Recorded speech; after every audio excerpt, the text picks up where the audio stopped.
It's both. So we are watching the United States make a grand effort at starting a war with Venezuela to steal their resources. We know this. We're watching it. This is the facts. They are getting support, however, from a number of places, including Trinidad and Tobago. Trinidad and Tobago is an island that is the last island of the Caribbean. It is right down here. And it is very close to Venezuela. They share waters.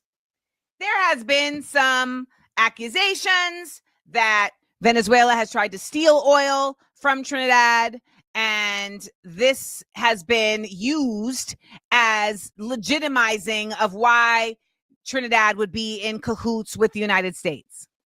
However, I will state conclusively here and now that the truth of the matter is that the United States colonized the Caribbean. That is not some like weird assertion that I'm making. It is a basic bottom line fact. And unfortunately, in that colonizing, they will, of course, have folks who are going along with their ride. And I want to break down for you guys the myriad ways that has happened. But first, let's show the Prime Minister of Trinidad and Tobago and her latest commentary that she voiced in response to island opposition of Trinidad and Tobago being used as a military outpost in aggressions against Venezuela. You worry about radar and you worry about Venezuela. Don't worry.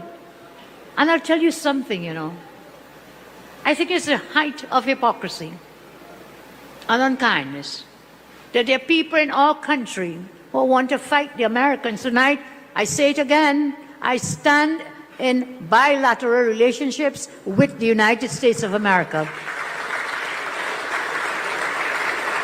They are amongst our oldest trading partners, one.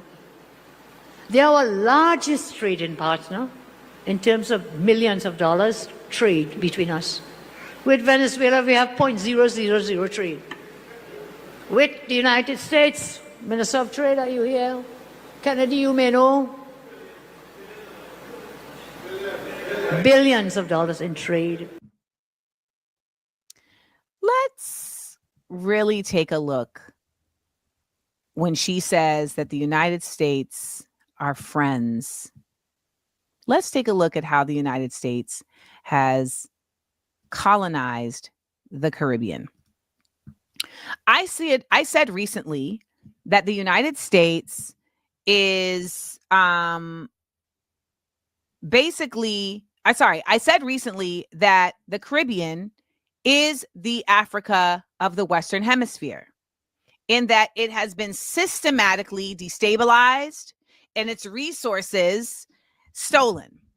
Now, when this woman says, well, we have trade with the United States and we don't have trade with Venezuela, this is not because of some genuine reasoning for why the United States is trading with Trinidad and not Venezuela. It is solely because keeping Trinidad inextricably linked in economy to the United States keeps them in their back pocket.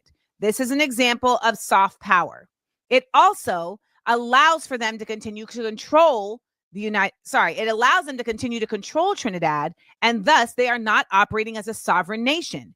This is another example of colonialism. We know that the term colonizer went out of fashion after World War II. However, the action did not go out of fashion. So I'm going to take you through a series of ways in which the United States has colonized the Caribbean. Now, someone asked, is she scared of the U.S.? No. And I think that I want